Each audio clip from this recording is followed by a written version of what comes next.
नमस्कार बच्चों। आज हम किरचॉफ का नियम पढ़ेंगे। दोस्तों, जो भी टॉपिक हम पढ़ाते हैं उसे आप केयरफुली पढ़ें और जो भी वीडियो आप देखें उसे एक बार या दो बार पूरा देखें, स्किप करके ना देखें। चलिए, तो आज हम नए टॉपिक पर बात करते हैं, किरचॉफ का नियम, जो मोस्ट इम्पोर्टेंट है। ठीक है,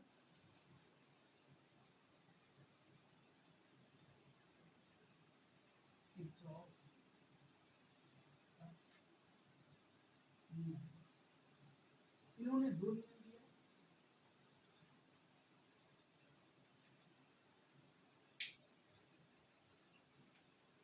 पहला है प्रथम नियम,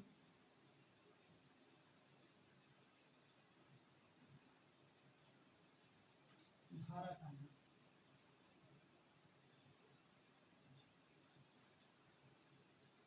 धारा का नियम है। जो द्वितीय नियम है वो आपका द्वितीय नियम, या इसी को बोलते हैं क्या, वोल्टेज का नियम। वोल्टेज लॉ या बंद पाथ का नियम। बंद पाथ का नियम। ठीक है, इसी को हम द्वितीय नियम को वोल्टेज का नियम या बंद पाथ का नियम भी कहते हैं। चलिए, आइए अगर हम बात करें धारा का नियम, तो धारा के नियम में किरचॉफ ने कहा कि किसी संधि पर आने वाली धाराओं तथा उस संधि से बाहर जाने वाली धाराओं का बीजगणितीय योगफल शून्य होता है। तो लिख लीजिए यहाँ पे, किसी संधि पर आने वाली तथा संधि से बाहर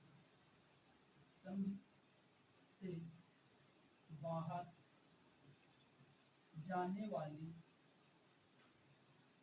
धाराओं का बीजगणितीय योगफल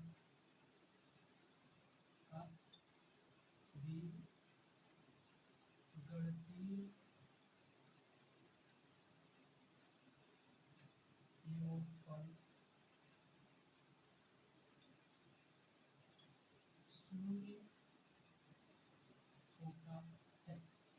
बीजगणितीय योगफल शून्य होता है, यानी कहा गया कि किसी संधि पर आने वाली धाराओं तथा उस संधि से बाहर जाने वाली धाराओं का बीजगणितीय योगफल शून्य होता है। तो आइए देखते हैं, चित्र के माध्यम से देख लेते हैं। अगर हम बना ले चित्र, यहाँ पे कोई बिंदु या संधि है, कर सकते हैं ऐसे। ठीक है, मान लीजिए यहाँ हो गई I1, यहाँ हो गई I2 और यहाँ हो गई I3 और यहाँ हो गई I5 और यहाँ हो गई I4। ठीक है, तो देख लीजिए, आने वाली धाराओं तथा जाने वाली, किसी संधि पर आने वाली तथा उस संधि से बाहर जाने वाली धाराओं का बीजगणितीय योगफल शून्य होता है। तो यहाँ पे देख लीजिए, आने वाली कौन सी, I1, I2 और I4 और जाने वाली I1 और I3 और 5। तो आइए इधर देख लेते हैं, हो जाएगा I1 प्लस I2 प्लस, या ऐसे ना करके हम कर सकते हैं, संधि पर आने वाली, संधि पर आने वाली धारा बराबर संधि से जाने वाली धारा। ऐसे भी हम कह सकते हैं कि किसी संधि पर आने वाली धारा तथा उस संधि से बाहर जाने वाली धारा का मान समान होता है।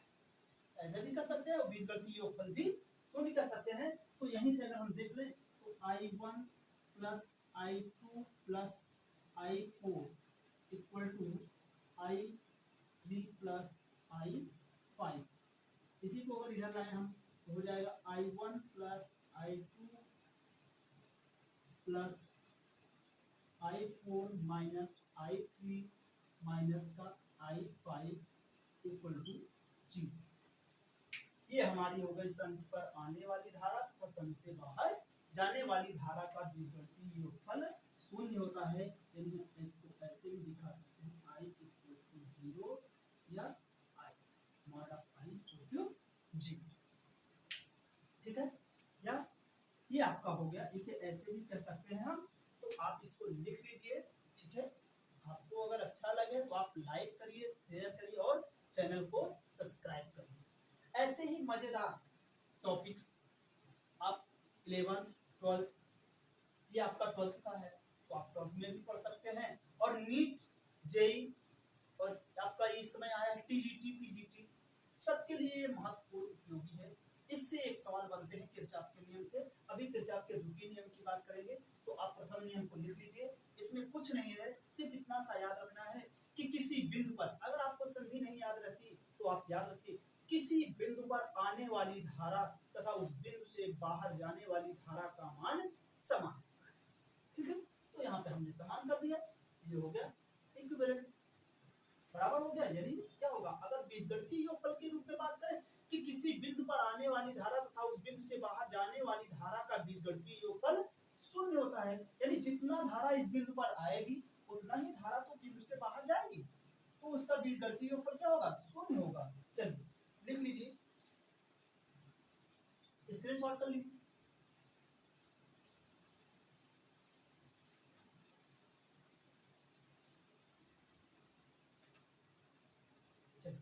अब देखते हैं द्वितीय नियम।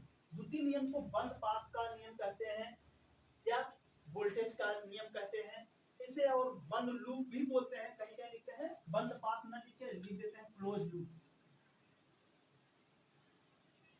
क्लोज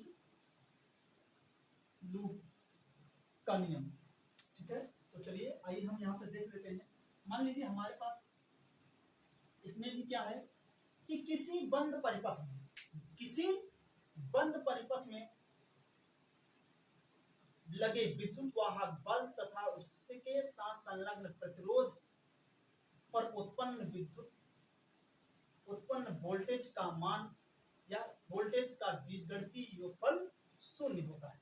बीजगणितीय योगफल शून्य होता है, यानी हम यहाँ पे लिख सकते हैं, इसको अगर मिटा दें, चलिए द्वितीय नियम को यहाँ से पढ़ लेते हैं। ठीक है,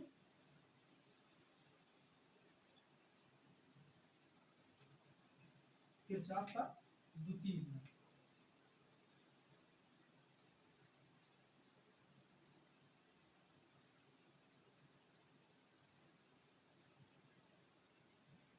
द्वितीय नियम या बंद पाथ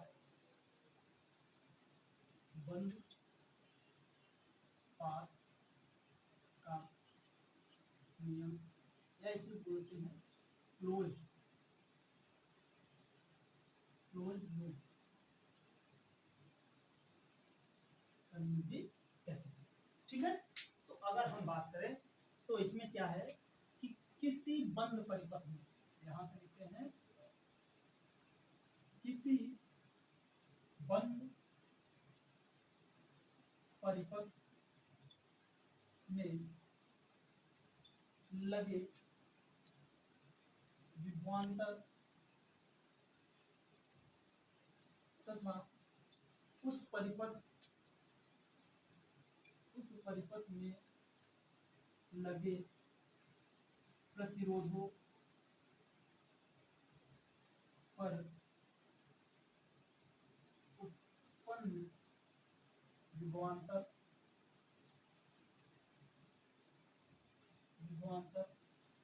का बीजगणितीय योगफल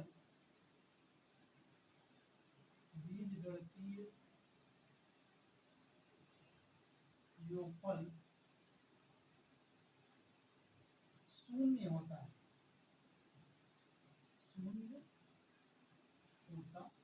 ये तो हो गया बात परिभाषा। चलिए आइए देख लेते हैं कैसे शून्य होता है। तो यहाँ पे हम कह सकते हैं, अगर हमारे पास एक चित्र बना लिए हम,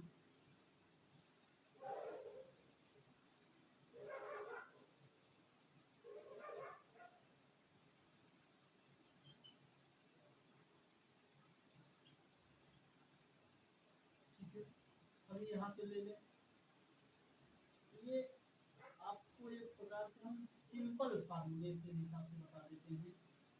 मतलब यहाँ पे देखा जाए, हम यहाँ पे मान लें तो यहाँ पे हमारे पास जो E1 है और यहाँ पे क्या है E2, ये प्रतिरोध R1 है, ये R2 है और ये R3, ठीक है। तो अब देखिए हमारे पास दो बंद पास बनेंगे। जब ये हम अगर ये बंद पास लेंगे, एक बंद पास तो ये हो गया और दूसरा बंद पास ये, ठीक है। एक बंद पास हमारे पास ये हो गया, दूसरा बंद पास ये हो गया।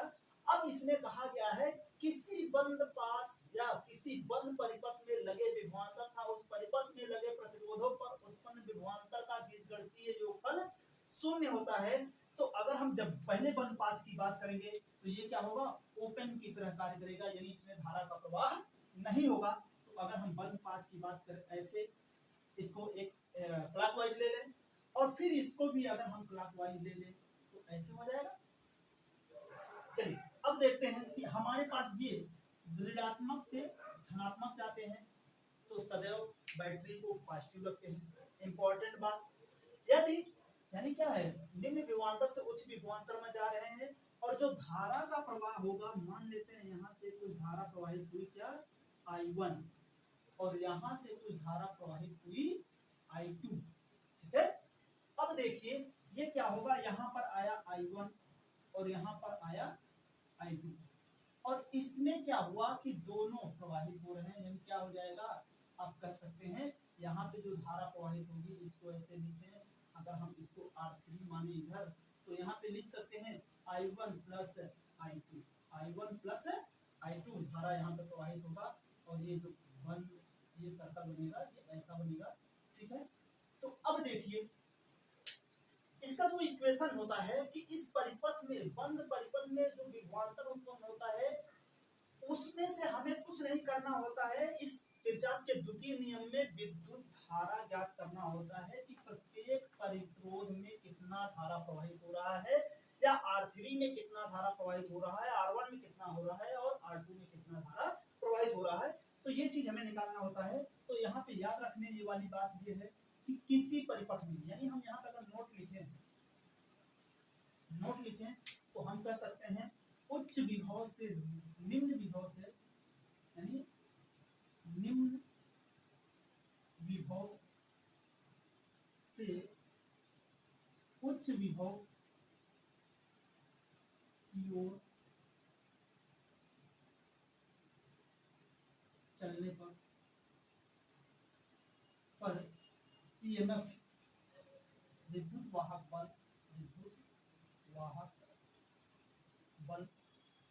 धनात्मक होता है, ठीक है। पहली बात याद रखना है। और इसमें जो दूसरी बात है, दूसरी बात याद रखने वाली बात क्या है कि यदि साइकिल अगर देखा जाए हम किधर से ले रहे हैं, इधर से, ठीक है। और जिस साइकिल में धारा, यानी धारा का और साइकिल का प्रभाव अगर एक ही समान दिशा में है तो ऋणात्मक लेते हैं। तो यानी यहाँ पे हम कह सकते हैं धारा का प्रवाह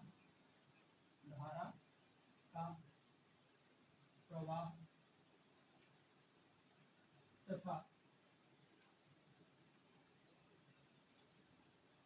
बंद परिपथ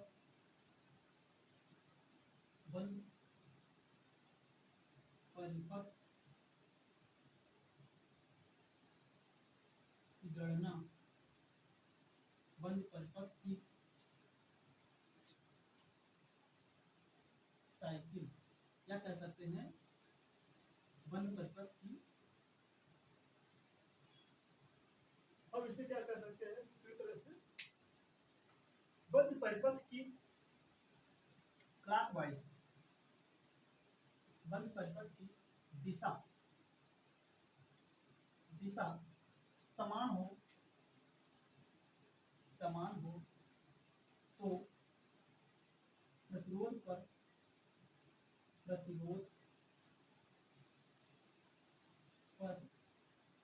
विभव ऋणात्मक होता है, यानी हम कह सकते हैं -IR,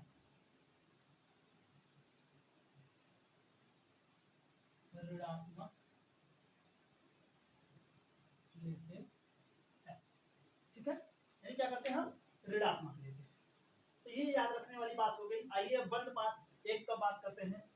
में नामकरण कर लिए जाए, ए बी सी डी ई और एफ। तो चलिए एक एक बंद पास का इक्वेशन बनाते हैं। तो चलिए यहाँ पे बनाते हैं बंद पास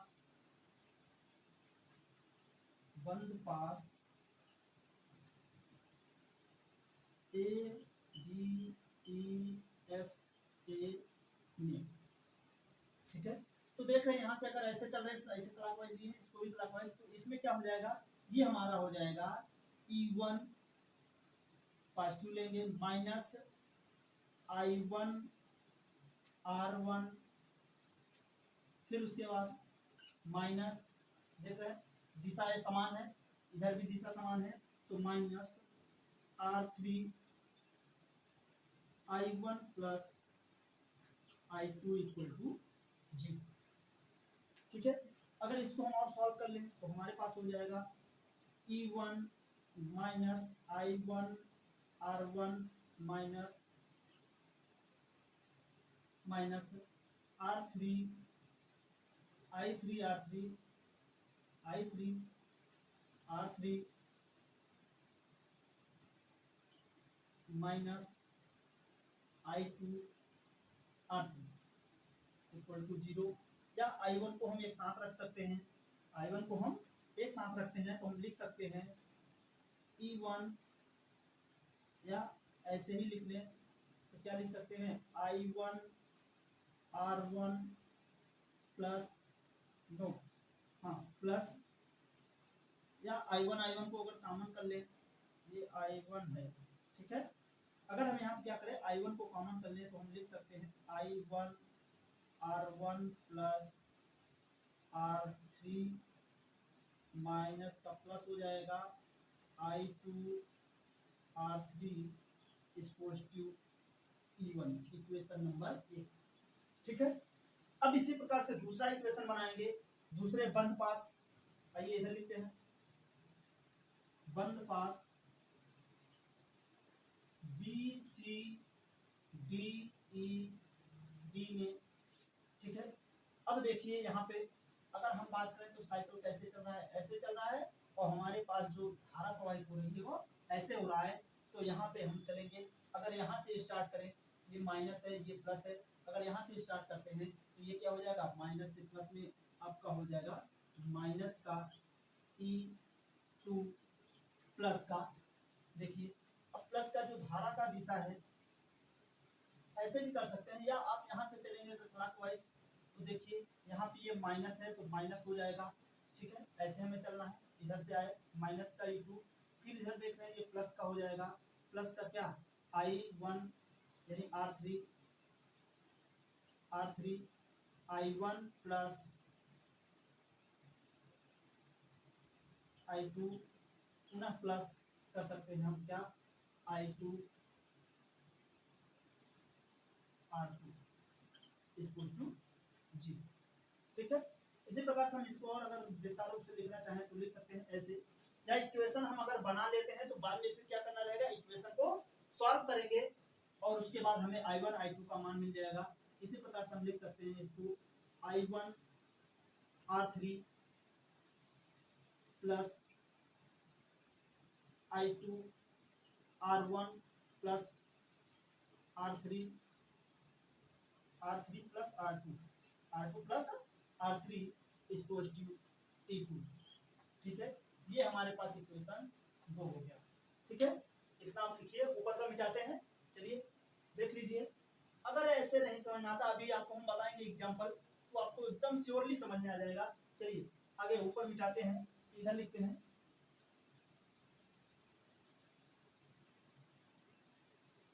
ठीक है। अब देखिए, अब हमारे पास ये हो गया। अब हम अगर हल करना चाहें तो दोनों समीकरण को हम क्या कर सकते हैं, हल कर सकते हैं। तो समीकरण ये हमारे पास दूसरा मिल गया, ठीक है। इक्वेशन मिलने के बाद अब हमको कुछ नहीं करना है, दोनों इक्वेशन को हल करके हमें I1 I2 I3 का मान निकाल लेना होता है, ठीक है। तो आप अगर इक्वेशन बना लेंगे तो आप जोड़ घटाना गुणा भाग जो भी करना होता है आप यहाँ से करके आप I1 और I2 का मान निकाल सकते हैं। तो चलिए आइए समीकरण 1 और 2 से देखते हैं हमारे पास क्या मिलता है। समीकरण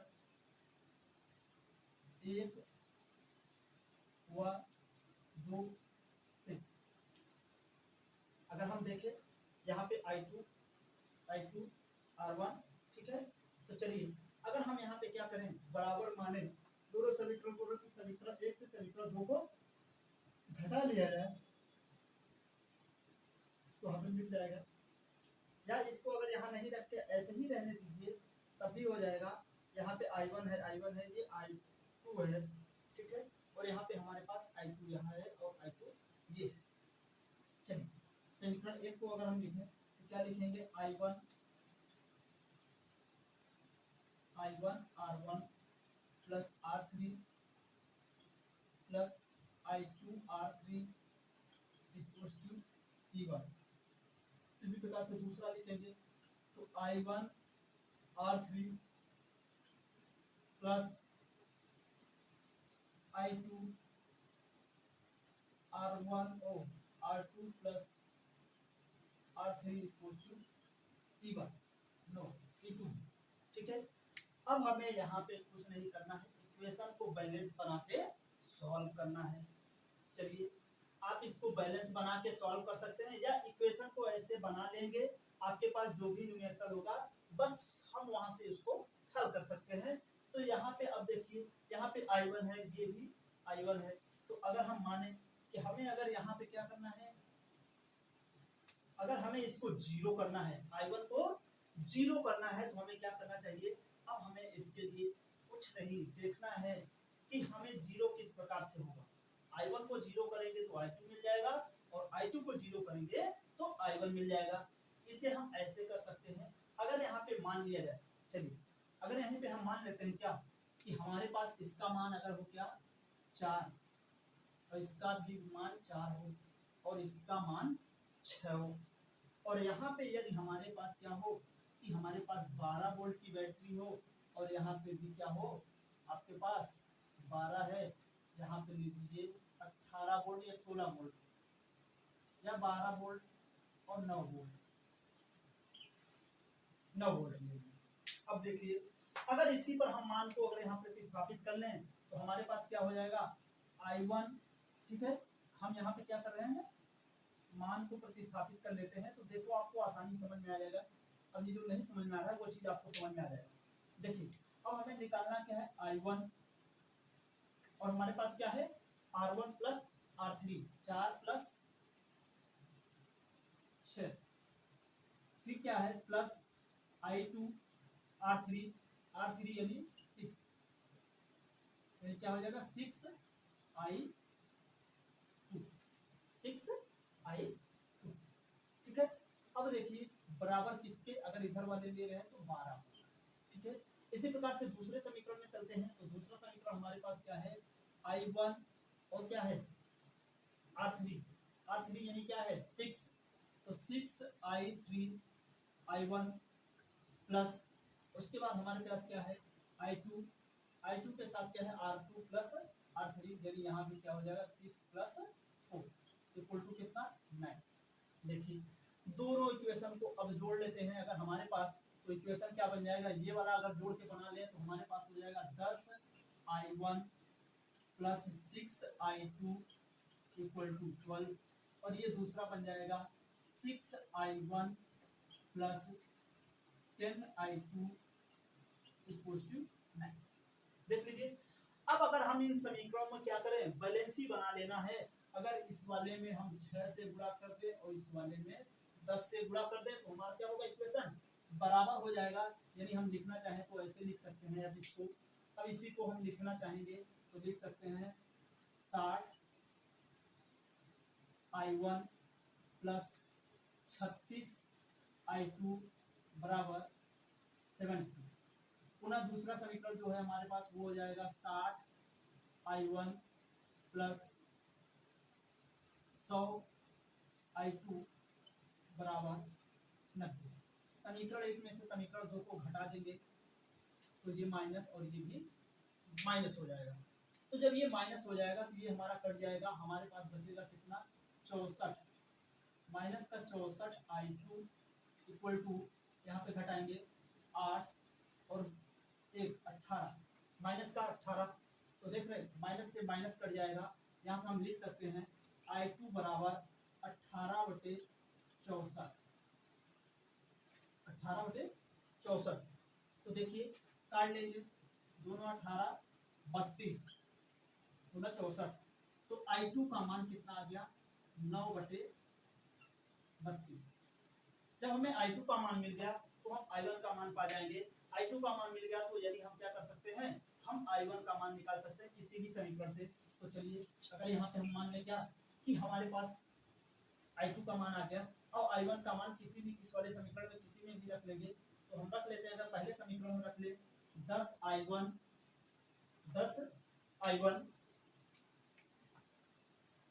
10I1 और प्लस 6 इंटू 9/32 इक्वल टू 12। देखिए तो यहाँ पे 2 तिहाई 6, 2 एकम 2, 2 छम 12। अब ये हो गया। तो देखिए यहाँ पे ये I1 है तो इसको हम उधर ले चलते हैं, तो हमारे पास 10I1 बराबर 12 माइनस 27/16, 27/16। तो अब देखिए इसको और हम अगर करना चाहें तो हम लिख सकते हैं 10I1 बराबर 16, 12 का 16 गुना 32, 16 एकम 16, 23 16। ठीक है, तो इसको हम घटा लेंगे तो हमारे पास बचेगा कितना, 12 में से 5 गया 7 गया 5 और 8 में से 2 गया 6 और 1, ठीक है, बटे 16। देख लीजिए अब 16 और इसको हम लिख सकते हैं I1 बराबर हो जाएगा 165/160, 165/160। ये हमारे पास I1 का मान मिल गया। अब देखिए अगर हमारे पास I1 और I2 का मान मिल गया तो हमें यहाँ से I1 प्लस I2 का मान निकाल सकते हैं, यानी हम क्या करेंगे, दोनों को जोड़ लेंगे। चलिए तो ये तो हमारे पास था इक्वेशन जो हम लोग बना रहे थे। सबसे पहले इक्वेशन को बनाना होता है। इक्वेशन आप प्रथम और द्वितीय बना देंगे, उसके बाद दोनों समीकरण में से देखेंगे, किसी एक समीकरण में से किसी दूसरे समीकरण को घटाएंगे। तो घटाएंगे फिर तो उसमें क्या होगा, एक मान कट जाएगा। अगर I1 को हम बराबर करके घटा लेंगे तो I1 घट जाएगा तो I2 मिल जाएगा, और I2 को बराबर कर लेंगे तो हमें I1 मिल जाएगा। अब हमें जैसे ही I1 और I2 का मान मिल गया, अगर यहाँ पे हम इसके हिसाब से चल रहे हैं तो I1 प्लस I2 है, तो यहाँ पे हम इसको ऐसे जोड़ लेंगे, इन दोनों को, हमारे पास मान प्राप्त हो जाएगा। चलिए आइए एग्जांपल देखते हैं बढ़िया सा। जहां पे भी आप लोगों को कोई बातें न समझ में आए तो आप कमेंट करके लिख सकते हो, वो बात आपको समझा देंगे। चलिए आइए एग्जांपल देखते हैं। हमारे पास है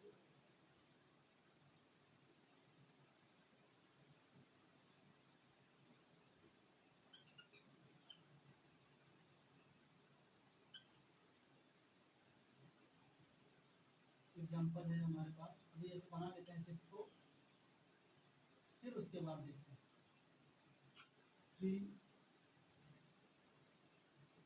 3 3 3 यहाँ पे लगा लेते हैं 3 ओम 6 8 9। ठीक है, अब हम देखिए इसको हम आप दूसरे तरीके से भी, यानी एक और तरीका लगा सकते हैं, किसी एक बंद पाथ को लेके, यानी किसी एक सेल से भी ज्ञात कर सकते हैं, या तीनों को अलग अलग से भी ज्ञात कर सकते हैं, या दो पाथ को लेके तीसरे पाथ से हम ज्ञात कर सकते हैं। तो चलिए आइए देखते हैं। इनके साथ ये ओम है, ये 3 ओम है, ये 3 ओम है, ठीक है, ये भी 3 ओम है, ये आपका 3 ओम है, ये 8 वोल्ट है, ये 9 वोल्ट है, ये 6 वोल्ट है। ठीक है, चलिए अब अगर हम मान ले एक बंद पाथ हमारे पास ये हो गया, और दूसरा बंद पाथ अगर इधर से लेते हैं तो ठीक है, नहीं तो ऐसे ही इसको भी ले लेंगे क्लॉकवाइज। ठीक है, ये बंद पाथ 1 और ये बंद पाथ 2। ठीक है, चलिए बंद पाथ में अगर कुछ हम मान ले लें, क्या A B C D E और F। चलिए आइए बात करते हैं बंद पाथ 1 में। बंद path A B E F A में, तो चलिए देखते हैं क्या है हमारे पास। अगर हम इधर से चलते हैं तो ये हमारे पास हो गया क्या, धनात्मक, यानी हमारे पास क्या हो गया 6 प्लस 9, ये क्योंकि ये क्लॉकवाइज ऐसे हम चल रहे हैं और धारा कैसे प्रवाहित हो रही है ऐसे। यहाँ से अगर हम मान के चले क्या कि हमारे पास कुछ धारा क्या प्रवाहित हुई बह रही है I1, और यहाँ से अगर बात करें कुछ धारा I2, तो हमारे पास क्या होगा, यहाँ पे कुछ I1 और यहाँ पे कुछ I2, और इन दोनों में मिला के I1 प्लस I2 प्रवाहित होगा। तो चलिए देख लेते हैं। अब देख लीजिए 6 माइनस 3I1, पुनः देखिए ये दोनों सेम क्लॉकवाइज में, तो यहाँ पे लिखेंगे 3I1 प्लस I2, पुनः देखिए धनात्मक से ऋणात्मक की ओर, यानी माइनस का कितना है 8 वोल्ट। फिर आइए देखिए इधर आएगा तो I1 माइनस का, अब क्या है कि माइनस का 3I1 इक्वल टू 0। देख रहे हैं माइनस का 3I1 0 हो गया। इसको और सरल कर लें तो देख रहे हैं ये घट जाएगा, तो हमारे पास बचेगा क्या, माइनस का 6I1 माइनस का 3I1 माइनस का 3I2 इक्वल टू 2। या इसको और देख लें, I1 को जोड़ लेते हैं तो माइनस का 9I1 माइनस का 3I2 equal to 2, equation first. ठीक है, अब आइए चलिए बात करते हैं इक्वेशन नंबर 2 में। तो इक्वेशन नंबर 2 में चलते हैं, तो यहाँ से चलते हैं तो देख लीजिए हमारे पास क्या हो जाएगा, प्लस का 8। देखिए अगर हम यहाँ पे बात करें तो हमारा क्लॉकवाइज इधर है, परंतु हम ले कैसे रहे हैं इधर से, इसमें क्या है ये विपरीत है तो धनात्मक हो जाएगा।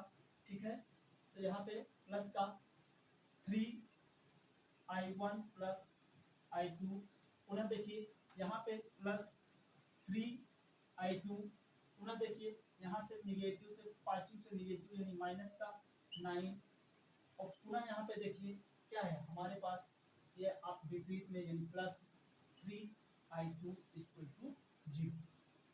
ठीक है, तो अब देखिए यहाँ पे क्या हो जाएगा, ये घट के बच जाएगा, इसको उधर ले जाएंगे 1 हो जाएगा। यहाँ पर लिख सकते हैं 3I1 plus 3I2 plus 3I2 3I2। ठीक है, इस वाले में कम लिखे थे क्या, नहीं सही, 1 2 3 1 2 3 सही। आइए इसमें भी आपका क्या है 1 2 3, चलिए 3I2, उसके बाद देखिए माइनस को प्लस 3I2 इक्वल टू 1। देख लीजिए प्लस प्लस सब I2 को I2 तीनों जुड़ जाएंगे, तो यहाँ पे हो गया 3I1 प्लस का 6I2 no 9I2 equal to 1। अब देख लीजिए यहाँ पे हमें इक्वेशन नंबर 2 मिल गया।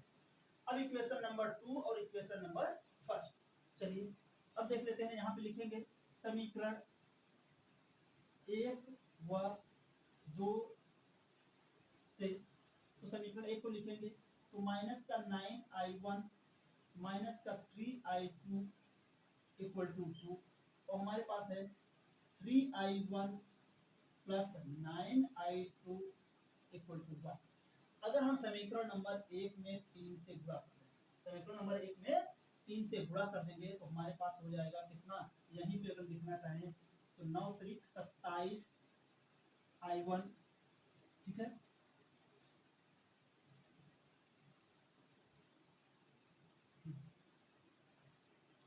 तो 27I1 और माइनस का 3 त्रिक का 9I2 इक्वल टू 6। ठीक है, यहाँ पे कुछ नहीं, एक का ही गुणा है। यहाँ पे हो गया 3I1 माइनस का प्लस 9I2 इक्वल टू 1। देख रहे हैं प्लस माइनस कट जाएगा, हमारे पास बचा माइनस का 27 में से 3 घट गया 24, माइनस 24I1 इक्वल टू 7। तो I1 इक्वल टू 7/24 माइनस, ये हमें I1 का मान मिल गया।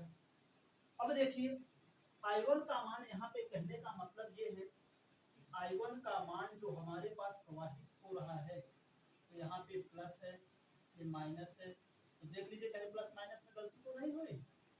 माइनस का 3, ठीक है, माइनस का 3i1 माइनस का 3i1 प्लस i2 माइनस का 8, पूरा देखिए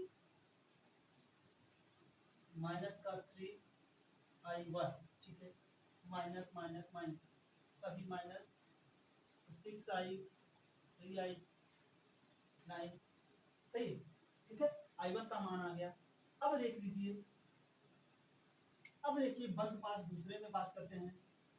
बंद पास तो हम दोनों निकाल चुके हैं। अब अगर हम बात करें i2 हमें निकालना है, तो i2 का मान निकालने के लिए हम किसी भी समीकरण में ले सकते हैं, i1 का मान रख देते हैं, लिखते हैं समीकरण 2 में i1 का मान रखने पर रख देंगे तो जो हमारे पास आ जाएगा वो देख लीजिए क्या है, 3i1 की जगह रख देते हैं इनटू 7/24 माइनस यहाँ लगा लेते हैं, प्लस का 9i2 ऐसे रहते हैं उधर ले चलते हैं तो ये हो जाएगा उधर, प्लस इसको प्लस कर लेते हैं 1 इक्वल टू 9i2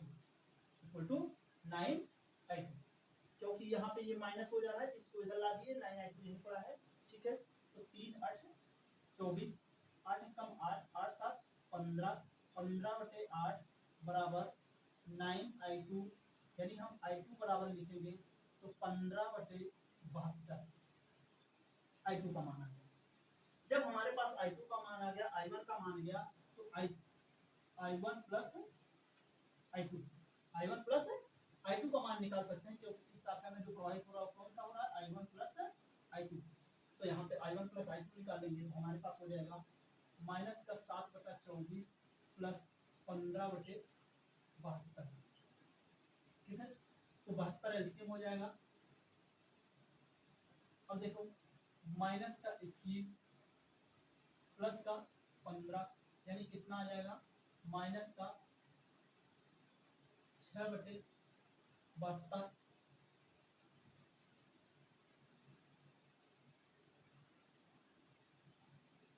माइनस का 1/12, ठीक है, तो हमारे पास ये आ गया सवाल। बस इसमें और कुछ नहीं करना होता। अगर हम इसको R1 R2 R3 कुछ भी मान लेते हैं तो इसमें यही आता है, या इसे हम धारा का मान निकालना होता है कि किस प्रतिरोध पर कितना धारा प्रवाहित हो रहा है, ये चीज निकालना होता है किरचॉफ के द्वितीय नियम में। तो आप ऐसे मजेदार सवाल लगाएं। चलिए आइए दूसरा सवाल देख लेते हैं, इसको आप लिख लीजिए, ठीक है।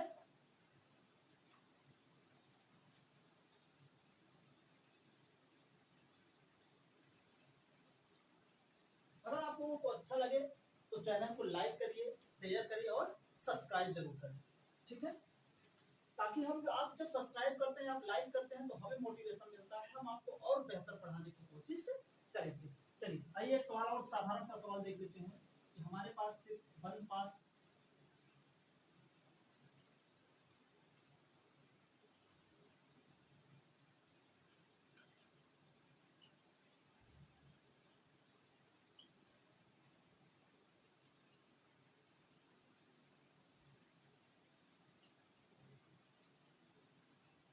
चार छः चार 3 4, ठीक है।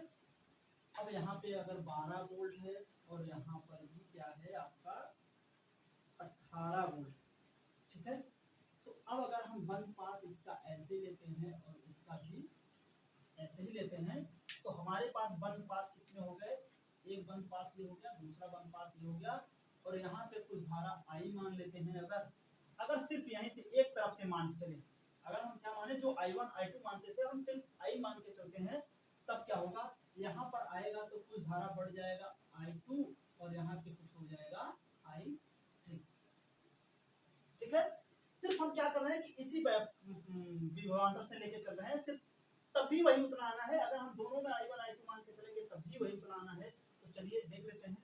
तो इस प्रकार से अगर देखा जाए तो हमारे पास वन पास का मान कुछ ले लेते हैं, A B C D और यहाँ पे E और यहाँ पे F। तो चलिए बंद पास A B C D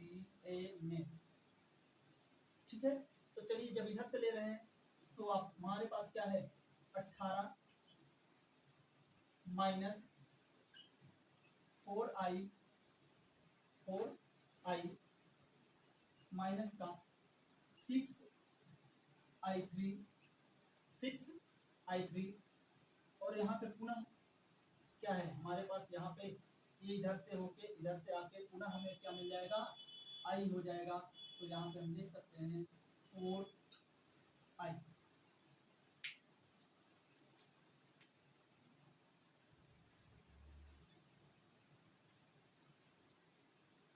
अगर यहाँ पे देखें तो हमें सिर्फ क्या मिलेगा, i3 आएगी। अगर ये ओपन लूप हो जाता है, जब बंद पास एक की बात करते हैं तो दूसरा परिपथ क्या होता है, ओपन लूप की तरह कार्य करता है। यहाँ पे 4i3, ठीक है।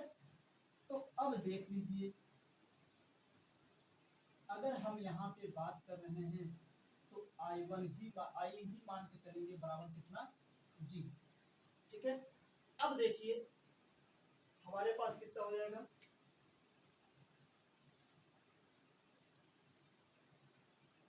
8i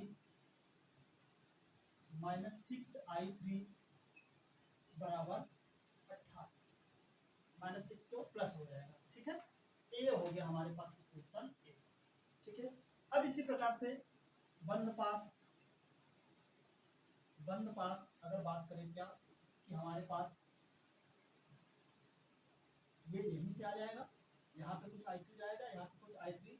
तो हम अगर बंद पास केस का बात करें d e f d b की, तो अब हमारे पास क्या हो जाएगा, तो देखना है हमारे पास हो जाएगा, अगर यहीं से हम चलते हैं तो हमारे पास हो जाएगा प्लस का i3 यानी 6i3। अब देखिए इधर चल रहे हैं तो हमारे पास माइनस का 4i2 और यहाँ पे क्या हो जाएगा माइनस का 12, और यहाँ पे हमारे पास पुनः क्या हो जाएगा माइनस का 3i2 इक्वल टू जी, ठीक है। अब देख लीजिए यहाँ पे हमारे पास ये हो गया। अब इस इक्वेशन को बनाएंगे तो हमारे पास क्या हो जाएगा, i2 जुड़ जाएगा, तो हमारे पास हो जाएगा 6i3 माइनस का ये जुड़ जाएगा, तो हो जाएगा 4 3 7i2 equal to 12, equation number 2। और अगर हम यहाँ पे बात करें इस परिपथ के हिसाब से, तो एक इक्वेशन और हमारे पास हो जाएगा, क्या हो जाएगा, i बराबर टोटली क्या हो जाएगा, i1 प्लस i। एक इक्वेशन ये हो जाएगा फर्स्ट, ये अगर सेकंड तो ये था। चलिए अब इन दोनों समीकरणों को पहले हल करेंगे, ठीक है। या इस समीकरण को लेके चलते हैं, यहाँ से हल कर लेते हैं, या i1 का मान यहाँ पे उठा के रख लेते हैं। तो लिखते हैं i बराबर i1 प्लस i2 का मान समीकरण 2 में रखने पर, समीकरण इस 2 वाले में रख देंगे तो हमारे पास हो जाएगा 8i1 plus 8i2 plus 6i3 बराबर 18, ठीक है, i1 प्लस i। अब देख लीजिए ये कुछ इक्वेशन 4 हो गया। यहाँ पे देखिए अब हमारे पास और क्या, या यहाँ से हम सॉल्व कर सकते हैं इसको, i1 i3 है, यहाँ पे i1 i2 i3 है। तो चलिए देख लेते हैं समीकरण। यहाँ पे हमारे पास i2 i3 है, इसमें कुछ कट नहीं रहा है, इसमें भी कुछ नहीं कट रहा है। तो चलिए ये i1 है। अब देखिए इस i1 की जगह है हमारे पास i2 है, तो i1 हमारे पास i3 हमने ये गलत मान दिया ना, यहाँ पे i1 मानना चाहिए था हमें और यहाँ पे i2, तभी तो ये दिक्कत हो रही थी, ये 3 कहाँ से घुस गया, ठीक है। अगर उसको हम i1 मानेंगे तो ये हमारा i1 हो जाएगा, यानी हम कह सकते हैं ये i2 सही है, i3 जहाँ है यहाँ पे i1 हो जाएगा, ठीक है। अब बात बनती है तो यहाँ पे जो i3 है यहाँ पे भी क्या होगा, i1 होगा, ठीक है, ये i1, क्योंकि हमने यहाँ पे i1 और i2 लेना चाहिए था, क्योंकि हम अगर ये इक्वेशन मान है तो, ठीक है। तो चलिए अब देख लेते हैं समीकरण 1 व 2 से। तो समीकरण 1 में समीकरण 2 में I बराबर I1 प्लस I2 रखने पर। थोड़ा बच्चों देखिए, अब हमारे पास क्या हो जाएगा, 8I1 plus 8I2 plus 6I1 equal to 12, ये जुड़ जाएगा। तो हमारे पास कितना हो जाएगा, 8 6 14, 14I1 प्लस 8I2 बराबर 12। इसको हम काट सकते हैं, तो 2 से अगर काटना चाहे काट सकते हैं, नहीं काटना है ठीक है, कोई दिक्कत नहीं। इक्वेशन नंबर 4 मान लेंगे। यहाँ पे लिखेंगे समीकरण 4 में से समीकरण 3 को जोड़ने पर, तो जोड़ने पर रखेंगे तो हमारे पास हो जाएगा क्या, 14I1 plus 8I2 equal to 12, और हमारे पास इक्वेशन 3 है 6I1 माइनस का 7I2 बराबर, ये इसमें 18 है, 18 वाले लिखते हैं, ठीक है। यहाँ पे ये 18 है, यहाँ पे ये है 12, ठीक है। अब देखिए इनमें से किसी एक को बराबर कर लेंगे। अगर हम यहाँ पे मल्टीप्लाई 8 और 7 मल्टीप्लाई बाय 8 कर लेंगे तो हमारे पास मिल जाएगा। तो देख लीजिए,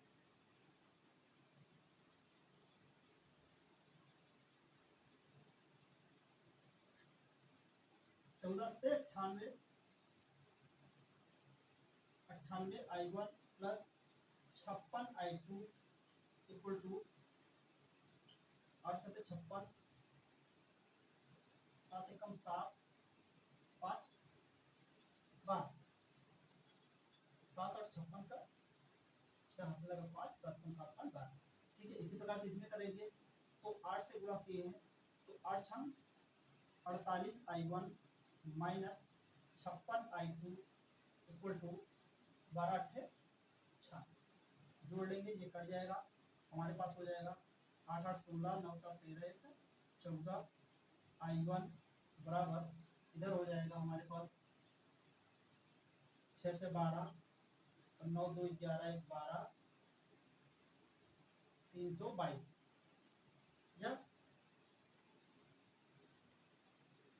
ठीक है, ये 4 है। तो अगर इसको हम लिखना चाहें तो और क्या लिख सकते हैं, हम लिख सकते हैं I1 बराबर 322 बटे 146, देखो कट जाएगा, 2 7 14 2 3 6, 2 एकम 2 2 6 12 2 एकम 2, ठीक है। तो I1 बराबर 161 बटे 73 आ गया। इस I1 का मान उठा के किसी भी समीकरण में, समीकरण 3 में चाहे समीकरण 2 में रख लेंगे तो हमें क्या मिल जाएगा, I2 का मान मिल जाएगा। चलिए I2 का मान देख लेते हैं हम यहाँ पे। तो I2 का मान निकालना है तो हम लिख सकते हैं किसी भी समीकरण इसमें रख लेते हैं, तो 6 इंटू आपका 161 बटे 73 बराबर 9 करके माइनस 12 बराबर 7I2, 7I2। देख लीजिए, इसका एलसीएम कर लीजिए, तो एलसीएम करके निकालेंगे तो हम यहाँ पे लिख सकते हैं 6 कम 6 6 6 36 और 6 कम 6 3 9 बटे 73, और उसके बाद यहाँ पे हो जाएगा 12 हैं 36, 12 से 84 3 87 बराबर 7I2, ठीक है। घटा लीजिए, यहाँ पे घट जाएगा, 0 आ जाएगा, 16 7 या 9, ठीक है। 90 बटे 73 बराबर 7I2, तो I2 बराबर हो जाएगा 90 बटे 73 गुणे 7, ठीक है। पूरा कर लेना, जो आएगा यही आ जाएगा आपका। तो इस प्रकार के आप मजेदार सवाल लगाएंगे, आपका इंटर में और प्लस टीजीटी पीजीटी साइंस और नीट के लिए ये महत्वपूर्ण है। तो आप लोग चैनल को ज़्यादा से ज़्यादा लाइक करें, शेयर करें और सब्सक्राइब करें।